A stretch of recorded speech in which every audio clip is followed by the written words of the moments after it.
But the measurements, analysis, the inspection of the cars, that was planned for over a week and a half, because decontamination had to happen. Otherwise, we wouldn't be able to be here.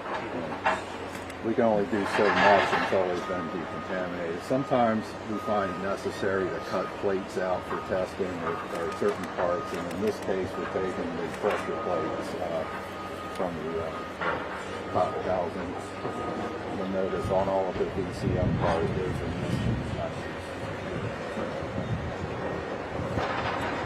What's that type of? That's to protect its contaminated soil for remediation. Is anything that's here now still an air hazard? It's volatile, or is the concern more what's in the soil itself? So while we were in here working, we had air monitoring, live air monitoring following us around. They did not find anything. You definitely it's in the air. Yeah. You can smell a little odor that you will accolade. That car Is that is right. paint-like smell? It's that car right next to this one. It has a very low odor threshold. They won't have what you I see. It's a very smell. What's that going to? Evil acrylate. Using paints. Precursor, yeah, it's used in manufacturing. Used for plastics. You know, the product that you can use, it's a raw material.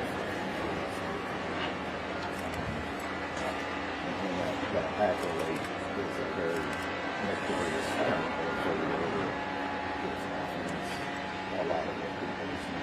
That's one of the challenges, I would think, from a response perspective, is there's things that you can smell that maybe aren't at that threshold, and there's probably also things you can't smell that can hurt you. That's the problem with this. Yeah, so vinyl chloride has a odor threshold that's hundreds of times higher than commercial exposure. So it can hurt you way before you can You smell it. can't smell it in very bad atmosphere, so that was the danger. Not just in terms of the carcinogen effect, but in terms of The acute exposure, that's exactly right. Yeah. Good news is, as far as we know, no one's been reported with symptoms of acute exposure. I have not received that opinion reports of it myself. EPA and the health department.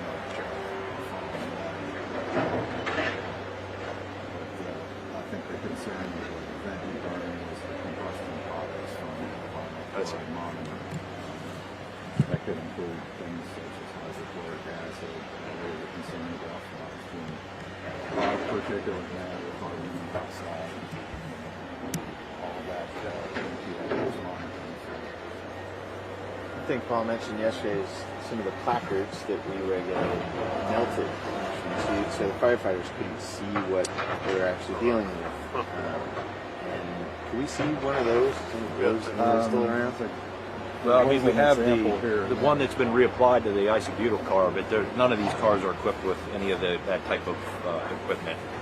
It gets tore off when they start reclementing the equipment, so it gets more. Like I saw one yesterday that was melted. It was on the other side, the benzene cars. That was a very good example of it. Yeah, and those cars just saw flame impingement. They were right on the edge of the derailment pile, but they saw fire and flame impingement, so the placards were made out of plastic, so they just melted off. They were just grouping out of the placard holder, so that doesn't really do much for hazard communication. There's some kind of like, I'm thinking of cockpit voice recorders, like, isn't there some standard to have crash So proof some of down the cars had metal placards that did survive, but some had a combination of metal and plastic placards. But this also gets back to what gets reported in the community, so you're not picking through wreckage to see what's in one car, right? There is a DOT regulation regarding the robustness of the placard. It's only required to withstand weather for 30 days. And it could be made out of tag board and plastic or metal. Okay, so crashworthiness hasn't really been part of it. So maybe that needs to be. That's worth a looked look. at little bit, yeah. Although what I'm most interested in is the reporting, so you don't have to find a placard or what's left. Exactly. So we're saying there's a gas station you can see right there, which thankfully survived because the fire is right here, but had had the demolitions not occurred, may or may not have. That's part of what was being protected by the net.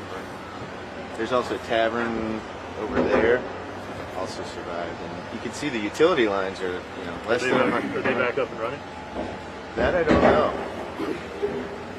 Is any personal property or business inside of the perimeter that's not accessible now?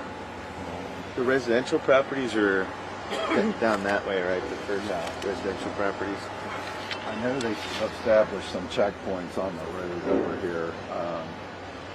I don't know if these people are able to operate their business at this point because they're still moving some of the wreckage in and out. The wreckage and the contaminated soil. There's actually, the contractor has a vehicle decontamination site over there. So all the vehicles that come in and go out, they have to decon them before they go out on the highway, because of whatever may be in the soil and whatnot.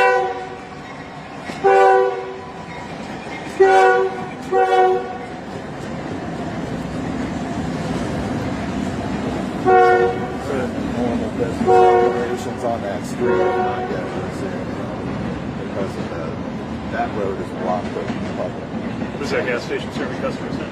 No, I don't think so.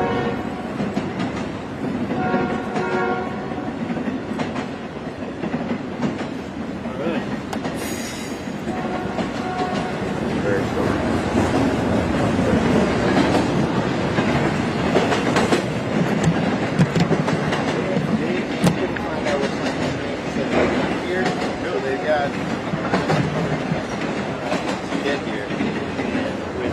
Ashborough app, we can get improvements where they can get that information before they, en route and start looking up. All right, we got 5 or.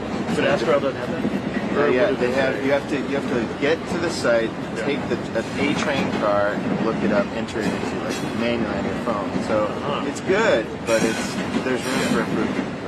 And they were saying, yeah, if we could just have that on the way, then we could be ready. We know exactly what we're going to face, how to deal with it. But instead, they get here and they're trying to figure out, all right, what's what, where is it, and how to deal with it. So there's definitely room for improvement on the emergency planning and response side and notifications.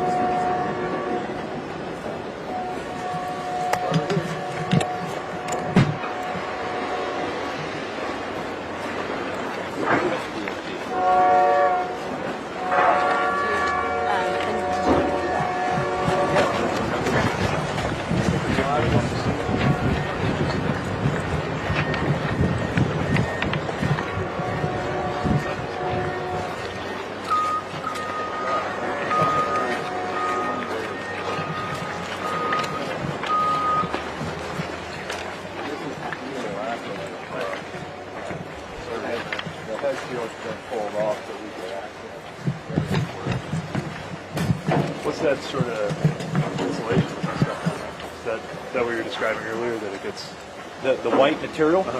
Yeah, That that's kind of actually fuzzy stuff. that's actually a ceramic blanket that's used for thermal protection properties of the car. okay. Yeah.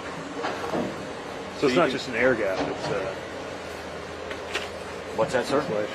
I guess I assumed it was just some kind of vacuum or air gap was doing the insulation, not material. Well, yeah, that's what it is. It's like I said earlier, you have the 1/8-inch jacket material, right? So this is all jacket material here, and it protects that insulation. And the car is completely wrapped with that ceramic blanket, right?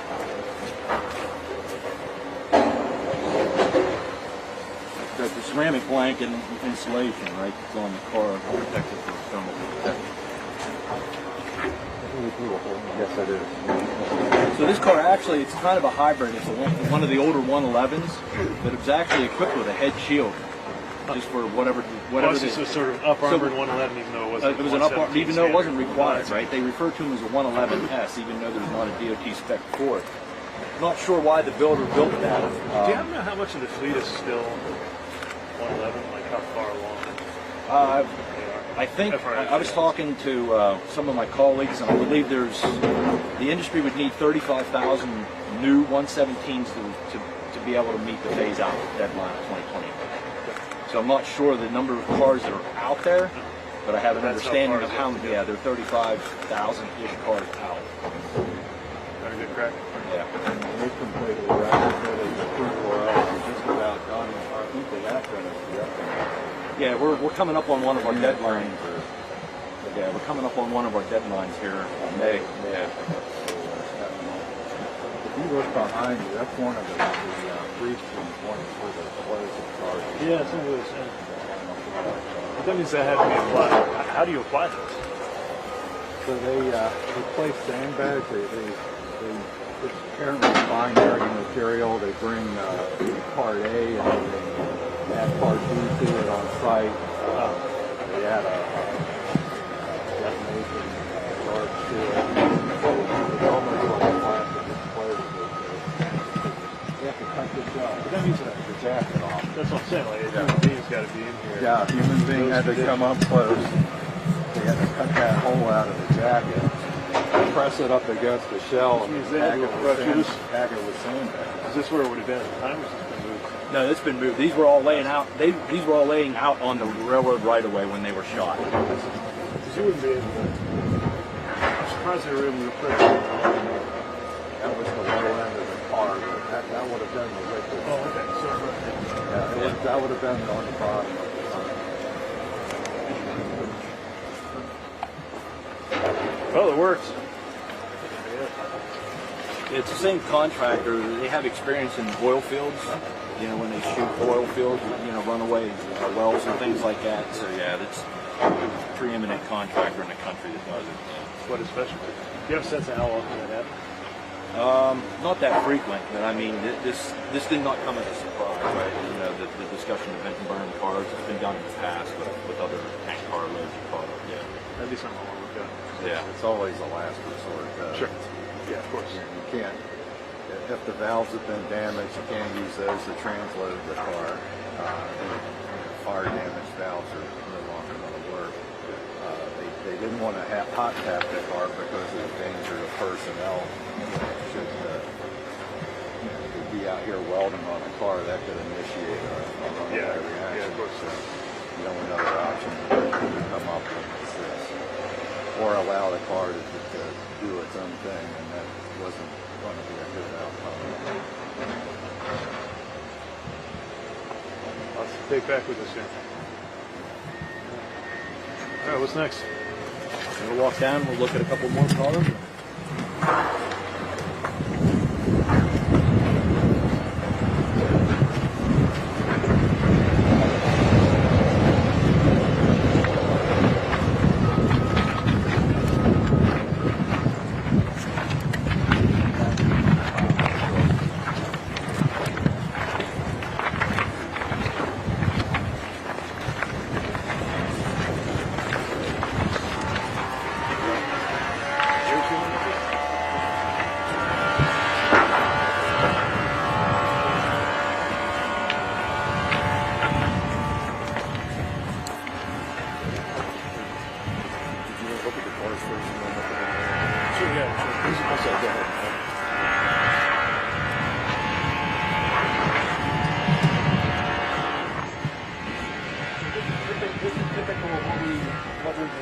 Accustomed to seeing with one of the legacy DOT 111 non-jacketed cars. So these are the cars that are being phased out. No insulation jacket, no insulation. It's just steel tank. 7/16. That's it, one layer. One layer. This is it. 7/16 material. This material is a lesser strength than the newer 117 cars, and this is what a head impact looks like. This car was actually equipped with what's referred to as a half-height head shield. So essentially, you can see the bracketry here.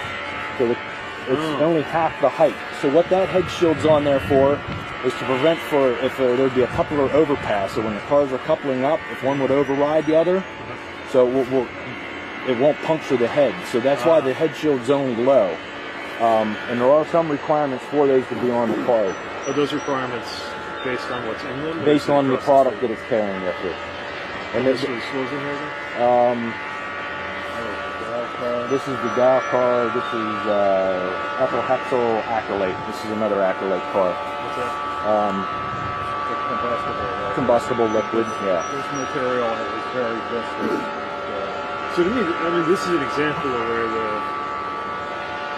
a lot of the focus is on gas cars, but if the flammable electric car had been stronger, we might have a different. The gas cars may not have been in a pool fire for Right. 2 days. Right. Yeah, So so which case you wouldn't have had event. if you can keep this in the can, right, and then the gas cars would have been fine, the VCM. But yeah, this is pretty typical, right? Head impact. You can see all how that, the head and shell has been compromised. And obviously when it's on its side, I believe this car's been rotated now. So all the product just runs right out. Runs right out. Runs right out of the car and onto the ground, and if there's something, there's an ignition, a fire ignition source, off it goes. So again, this is one of the set for, phase out. Are you surprised about the timeline on the 117s shifting around really quick? No, I mean, that's just, that's the department working with the industry, to better understand. Like I said, we're still 35,000 cars out, knowing what the builders' capacities are. So, we can't establish unrealistic timelines and deadlines for industry to get there with things. Without a sense. The capacity to build the cars has actually gone down since phase out today. It's actually the capacity The manufacturers.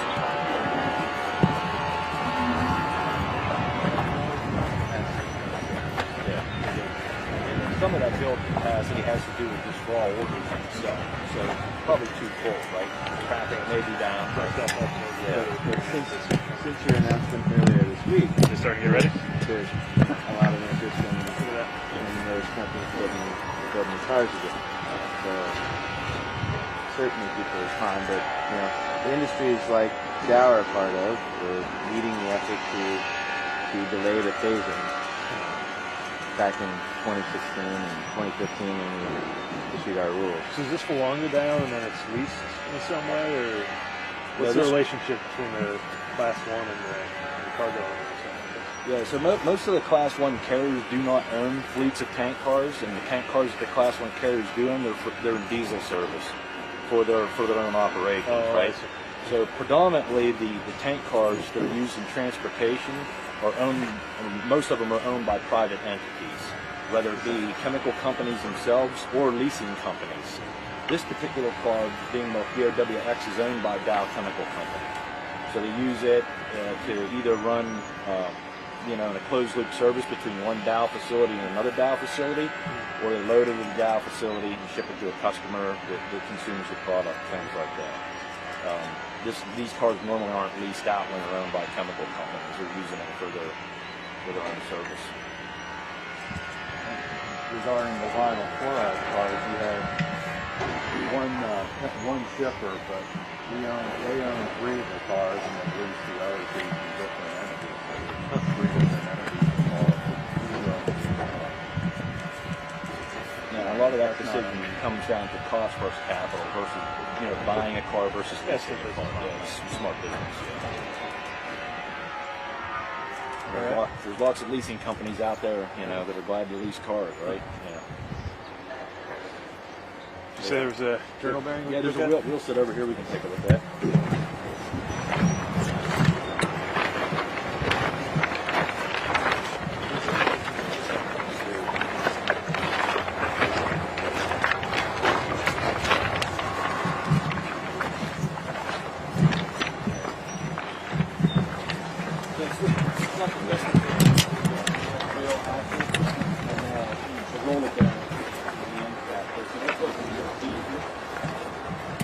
Before roller bearings came along, there were actually journal bearings that were inside a box, right? So that's why you hear the detectors called hot box detectors, because it was actually a journal inside a box.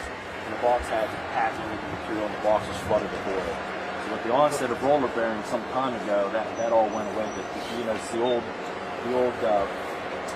verbiage carried over. People still refer to them as journals, or hot box detectors, things like that. But that's essentially what burned off. The rotating bearing, it just overheated and it melted away. What are some of the that whole end section came off, right? Without getting into root causes that are still being figured out, what are some of the things historically that would lead to that kind of overheating? It could be It could be loss of lubrication. There could be damage to the car, to the piece. Could be age. You know, there's a limit that those things can run. So So the lubrication's all inside that. yeah, it's closed seals. And you said the difference between the temperature on one end and the other is one of the. Yeah, so if they're measuring both sides of the train as it goes down. So if there's a 115 degree delta between this side and that side, that triggers them to stop and inspect. And there's an FRA spec about how frequently those hot box detectors need to be out there, or is that just railroad policy? That's a railroad decision. Yeah, there's about 6,000 of them out there, so that's roughly between every 25 to 40 miles across the network. And the same thing in terms of what the tolerances are for an alarm, right? Kind of depends on the railroad. It does. It does. That's it. And this fits up. If you can see that side frame there, so that truck, it's sort of hard to see, but that sits up in there. And so when this burns off, basically that side frame drops, and then that causes this is what's supporting the rest of the tank or the freight car, and it just falls off the rail. So You know what kind of car was sitting on this one? I don't know this. Not this one.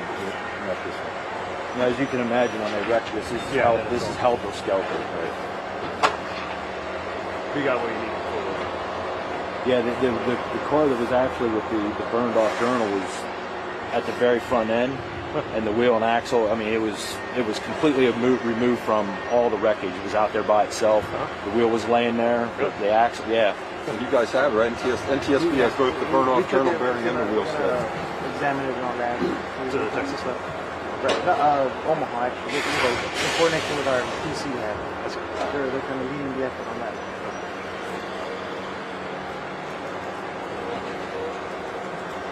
I don't know.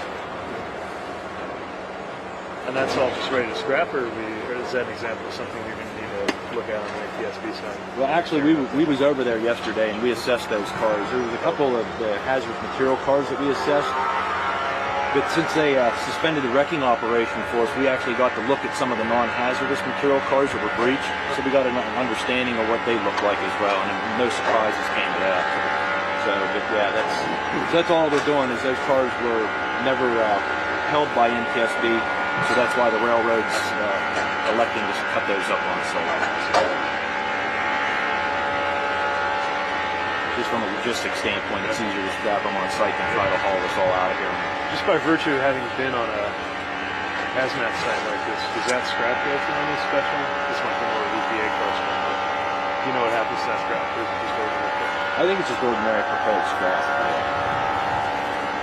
Yeah, I mean, if the railroad with their contractors, if they assess it and determine if there's no contaminants on it, I'd imagine they'll just run it to a regular scrap yard.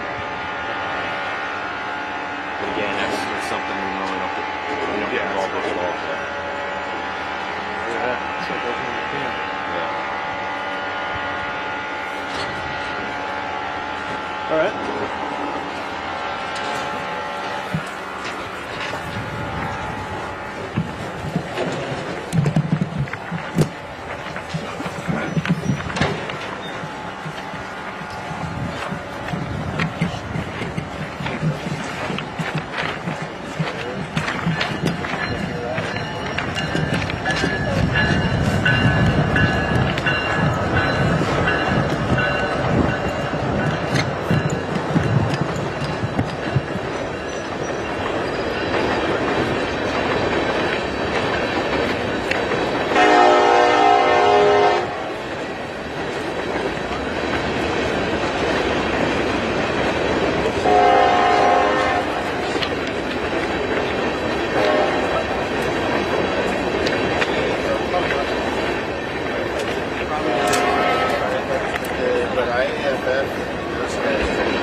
passed by something. As a firm, fire company capped at 3,000 by Congress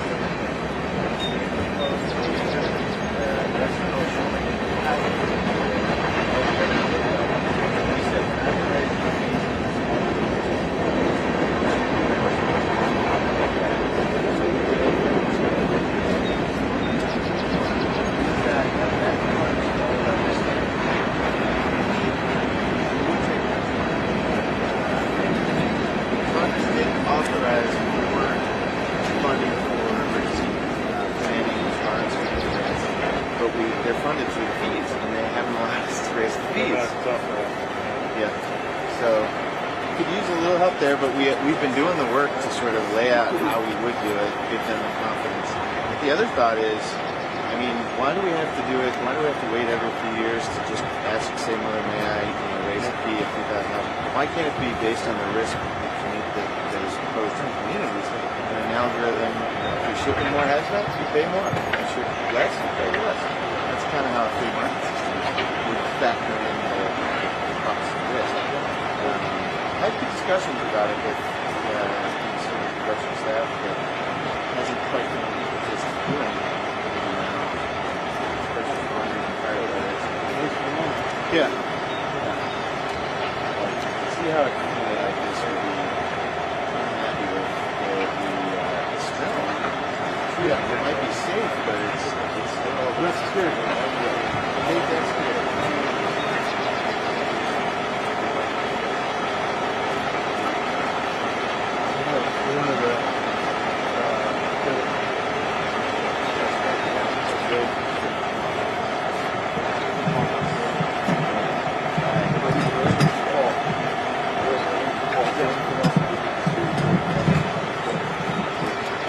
Nothing of interest. I mean, we well covered it.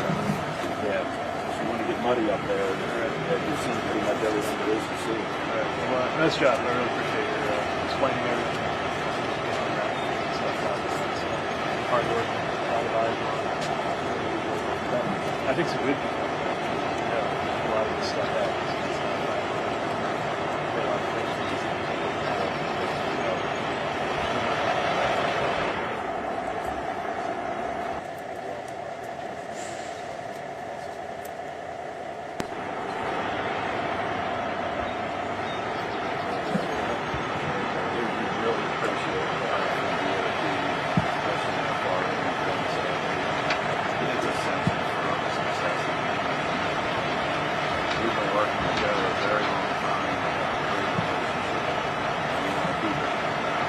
So do we. Really, thank you very much.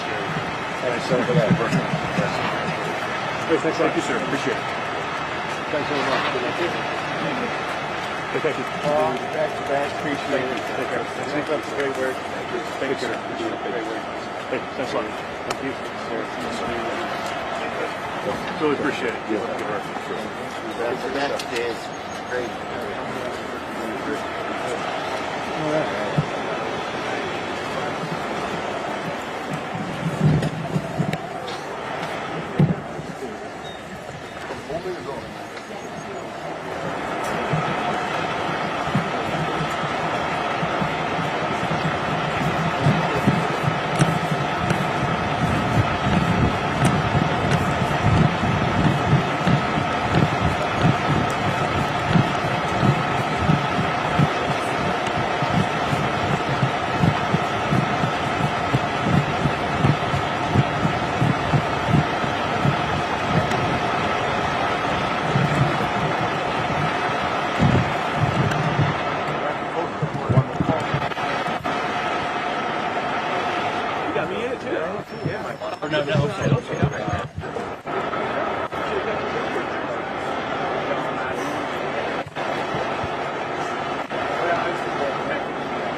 Up in the northeast, too.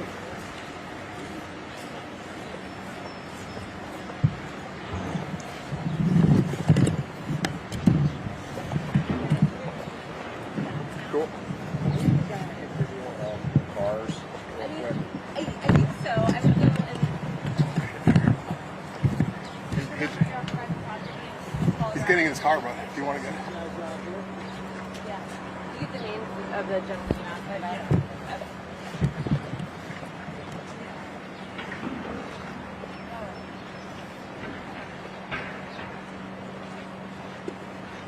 All right.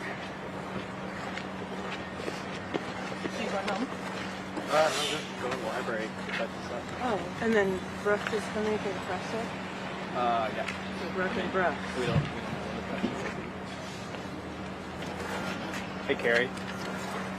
Any indication or any, do you guys have any news to share about the presser, if there is one you want? So we'll do a media availability back here. He's going to go do some meetings where presence is not allowed. You guys are probably familiar with the church and whatnot. Yes. Yeah. So things are a little fluid timing wise, but I would say probably like back here at 11. Okay. Okay. Yeah. We'll have specific directions going out in about an hour, but you guys are a step ahead of it. You know where to go. Okay. Yeah. I have a friend who's freelancing for the New York Times. She might have put in touch with you. Should I just tell her to be here at 11? What's for her name? Maddie McGarvey. Oh yeah, I think I heard from her. She probably reached out She this probably has an morning. RSVP. Okay, good. If she has any issues, just remind her to